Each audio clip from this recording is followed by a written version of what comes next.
ओम श्री परमात्मने नमः। ओम नमो भगवते वासुदेवाय।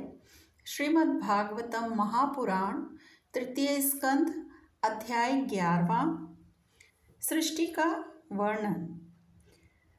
चंद्रमा आदि ग्रह, अश्विनी आदि नक्षत्र और समस्त तारा मंडल के अधिष्ठाता काल स्वरूप भगवान सूर्य परमाणु से लेकर संवत्सर पर्यंत काल में द्वादश राशि रूप संपूर्ण भुवन कालकोश की निरंतर परिक्रमा किया करते हैं।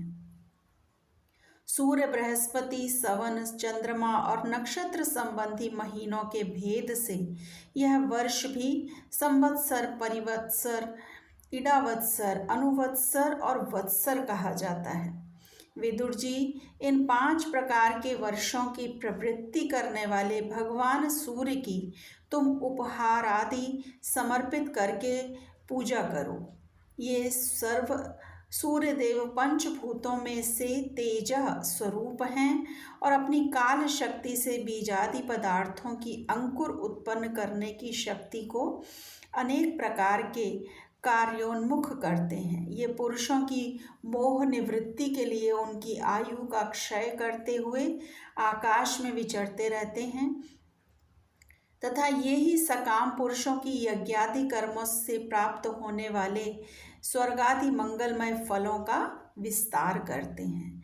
विदुर जी ने कहा कि मुनिवर, आपने देवता, पितर और मनुष्यों की परम आयु का वर्णन तो किया, अब तो सनकादि ज्ञानी मुनिजन त्रिलोकी से बाहर कल्प से भी अधिक काल तक रहने वाले हैं, उनकी भी आयु का वर्णन कीजिए।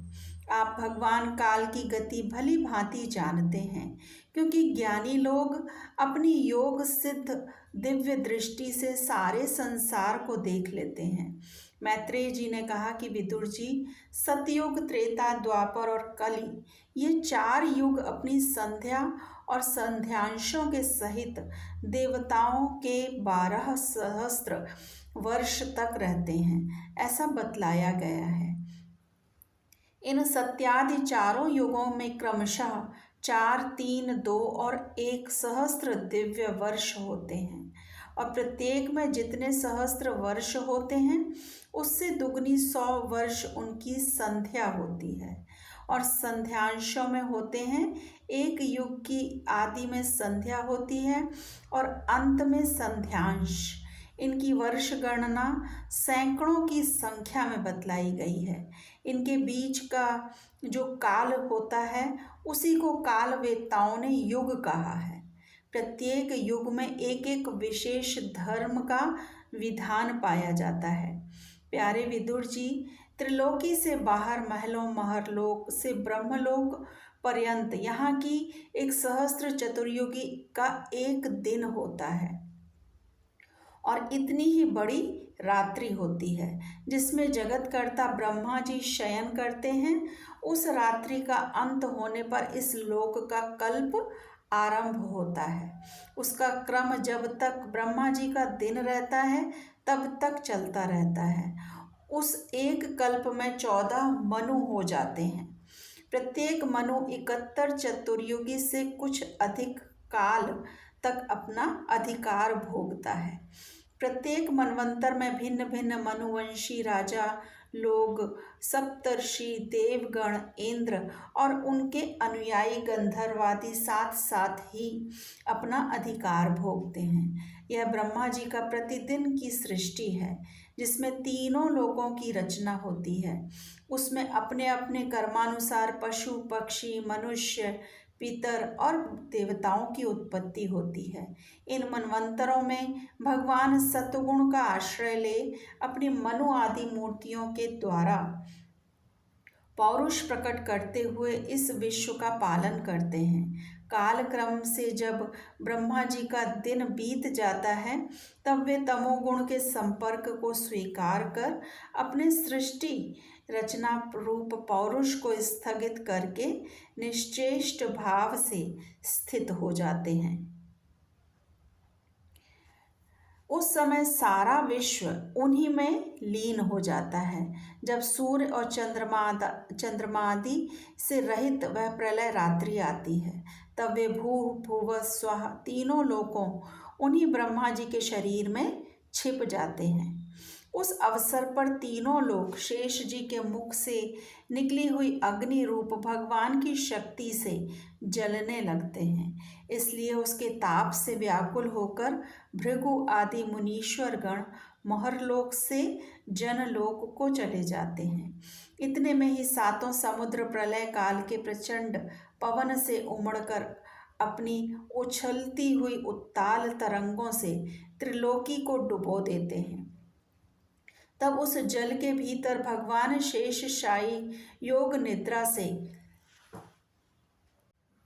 नेत्र मूंद कर शयन करते हैं। उस समय जनलोक निवासी मुनिगण उनकी स्तुति किया करते हैं।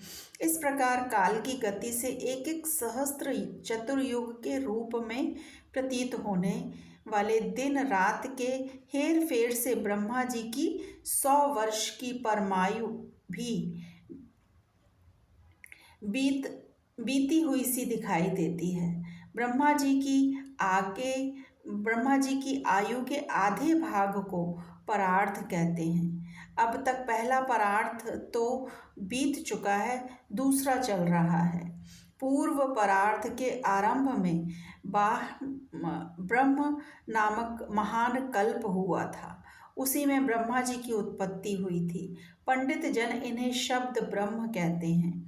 उसी परार्थ के अंत में जो कल्प हुआ था उसे पाद्म कल्प कहते हैं। इसमें भगवान के नाभि सरोवर से सर्वलोकमय कमल प्रकट हुआ था। विदुर जी, इस समय जो कल्प चल रहा है वह दूसरे परार्थ का आरंभक बतलाया जाता है। वह वाराह कल्प नाम से विख्यात है। इसमें भगवान ने सूकर रूप धारण किया था। यह 2 परार्थ का काल अव्यक्त अनंत अनादि विश्वात्मा श्री हरि का एक निमेष माना जाता है। यह परमाणु से लेकर द्विपरार्थ पर्यंत फैला हुआ काल सर्वसमर्थ होने पर भी सर्वात्मा श्री हरि पर किसी प्रकार की प्रभुता नहीं रखता। यह तो देहादि में अभिमान रखने वाले जीवों का ही शासन करने में समर्थ है। प्रकृति, महतत्व, अहंकार और पंच तन्मात्र, इन 8 प्रकृतियों के सहित 10 इंद्रियां, मन और पंचभूत, इन 16 विकारों से मिलकर बना हुआ यह ब्रह्मांड कोश भीतर से 50 करोड़ योजन विस्तार वाला है तथा इसके बाहर चारों ओर प्रधानादि समस्त कारणों का कारण अक्षर ब्रह्म कहलाता है। और यही पुराण पुरुष परमात्मा श्री विष्णु भगवान का श्रेष्ठ धाम स्वरूप है। ओम नमो भगवते वासुदेवाय।